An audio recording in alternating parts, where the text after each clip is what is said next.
여러분 반갑습니다. 노동과 인권이라는 근사한 주제의 시리즈 강의, 거기에 초대해 주셔서 정말 감사합니다. 그리고 초대해 주신 덕분으로 또 이렇게 여러분들 만나게 된 것을 정말 기쁘게 생각합니다. 저는 그 시리즈 강의 가운데 크게 두 부분을 맡았습니다. 근대와 현대를 대표하는 아주 위대한 정치 철학자, 여러분들이 잘 알고 계시는 게오르크 빌헬름 프리드리히 헤겔이라는 철학자와, 그리고 여러분들에게 더 잘 알려진 칼 마르크스라는 그 두 명의 철학자가 이야기하는 노동과 인권이라는 주제를 가지고 여러분들과 함께 시간을 보내고자 합니다. 자, 오늘은 그 첫 번째 시간으로 헤겔이 말하는 노동과 인권이라는 주제를 가지고 헤겔이 말하는 인간다운 삶이란 어떤 것이며, 또한 그 인간다운 삶에 노동은 어떤 도움을 주는가 하는 그런 내용을 여러분들과 함께 나누어 보도록 하겠습니다. 그리고 그 내용이 여러분들이 직업을 선택하고 또 앞으로 살아가면서 노동 현장에서 또 여러분들이 가지게 될 가치관을 마련하는데 도움이 되었으면 하는 그런 바람입니다. 자, 오늘날 젊은이들에게 노동을 예찬하는 것은 그들의 노동력을 착취하기 위한, 한마디로 그들을 부려먹기 위해서 기득권 꼰대들 아니면 자본가들이 만들어낸 그런 발상으로 취급받기 일쑤입니다. 열심히 일하라, 부자가 되어라, 그것이 훌륭한 인생이다. 자, 사람들은 그렇게 가르치고 있습니다. 자, 땀 흘려 열심히 일하는 것, 그것은 우리에게 왜 중요한 것입니까? 그리고 우리는 왜 꼭 부자가 되어야 합니까? 그리고 부자가 되는 것만이 우리에게 훌륭한 인생입니까? 자, 우리는 이런 근본적인 물음과 의심을 하지 않을 수가 없습니다. 현실에서는 우리가 열심히 일한다고 해서 우리 모두가 다 부자가 되는 것도 아니고, 또 부자가 되어서 많은 돈을 가졌다고 해서 그것만으로 우리가 행복해지는 것도 아닐 것입니다. 그럼에도 불구하고 이런 가치관은 돈을 신으로 섬기는 물신 숭배, 한마디로 인간이 만든 돈을 인간이 신으로 숭배하는, 한마디로 자기 소외를 경험하게 된다거나, 아니면 인간이 돈의 노예가 되는 가치전도, 한마디로 인간이 목적이고 그 목적에 봉사하기 위해서 만들어진 돈이라는 것이 도리어 인간의 목적이 되어버린, 한마디로 수단이 목적이 되고 목적인 인간이 그 수단의 수단이 되어버리는 그런 가치의 전도 혹은 주객 전도가 일어나기도 합니다. 우리는 그런 현상을 인간 소외라고 부르기도 합니다. 인간이 소외되었다라는 것은 목적의 자리에 있어야 할 인간이 그 자리로부터 밀려나서 수단이 되어버렸다. 한마디로 인간이 자기의 자리로부터 배제되어 버렸다. 이렇게 밀려나 버렸다라는 것을 우리는 인간 소외라고 부르기도 합니다. 물신 숭배, 가치 전도, 인간 소외, 이런 것들은 물질 문명, 한마디로 물질 중심주의가 우리에게 낳은 현대의 문명이 아닐 수 없습니다.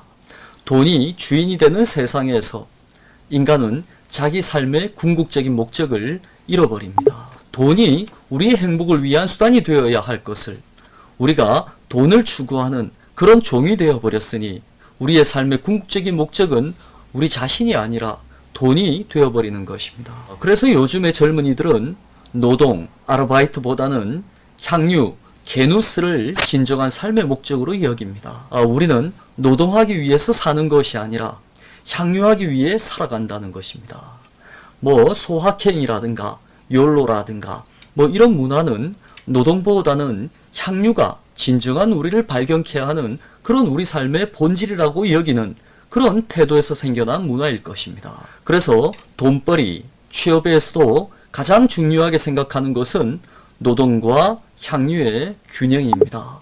그것을 요즘 젊은이들은 work and life balance, 그래서 워라밸이라고 부르기도 합니다. 그들에게 노동은 기껏해야 자기 향유를 위한 어쩔 수 없는 필요 조건이거나 불가피한 수단일 뿐입니다.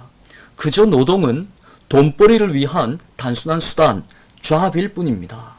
그들에게 직업에 대한 소명의식, 그러니까 우리가 과거에 노동에 부여했던, 한마디로 내가 노동을 통해서 이 인류의 한 구성원으로서 어떻게 내 노동을 통해서 이 인류에 기여할 것인가 라는 그런 소명, 그리고 나에게 주어진 그런 사명 같은 그런 숭고한 의미들은 이미 사라진 지 오래되었습니다.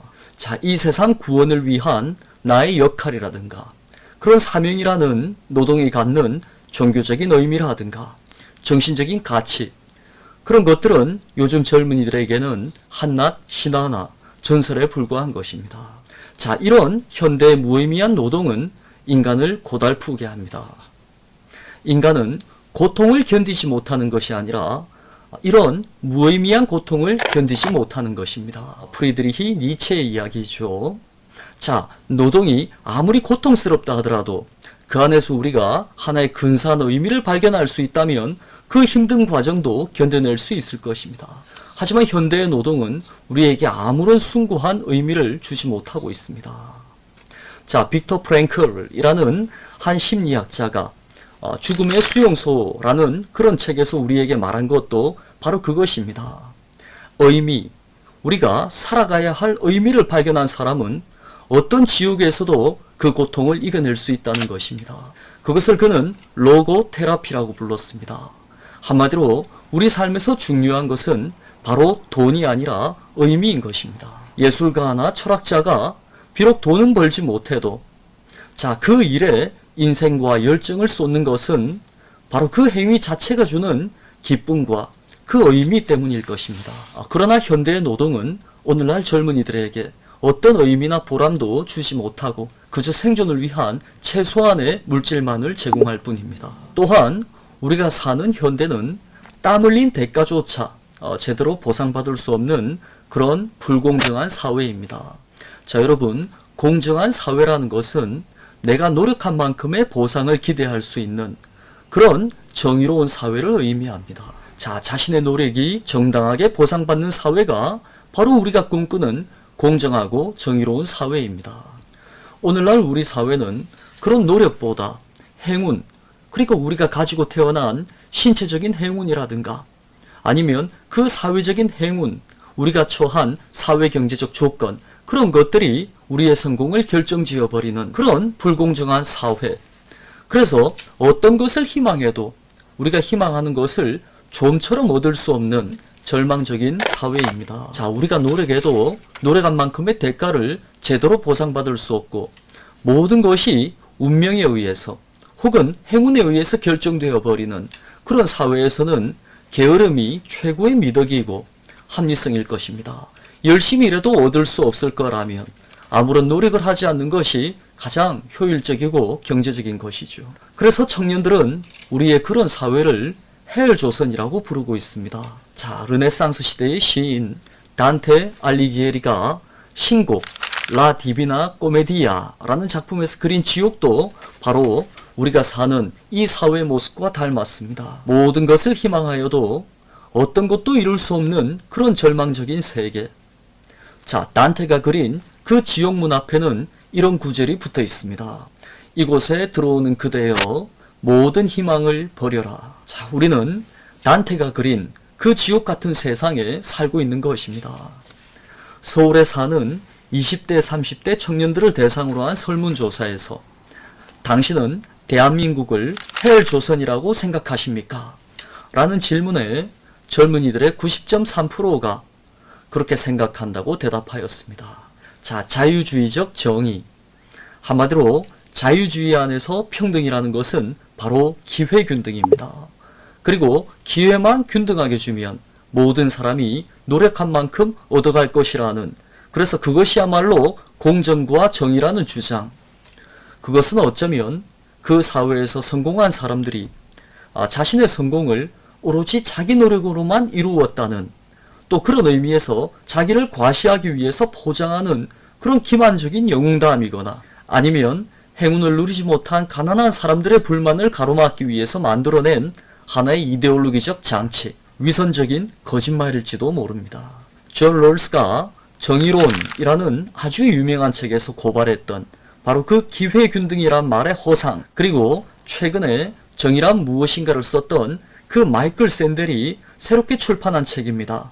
공정하다는 착각이라는 책에서 폭로한 이 능력주의 이데올로기의 허상도 바로 그 점을 비판하고 있는 것입니다. 기회만 균등하게 주면 우리가 노력한 만큼의 그런 공정한 분배를 이룰 수 있다는 그런 자유주의적 정의가 갖는 허상, 그것을 고발하는 것이 현대의 정치 철학입니다. 오늘날 현명한 젊은이들은 이미 그러한 거짓말을 몸으로 감각적으로 알아차리고 있습니다.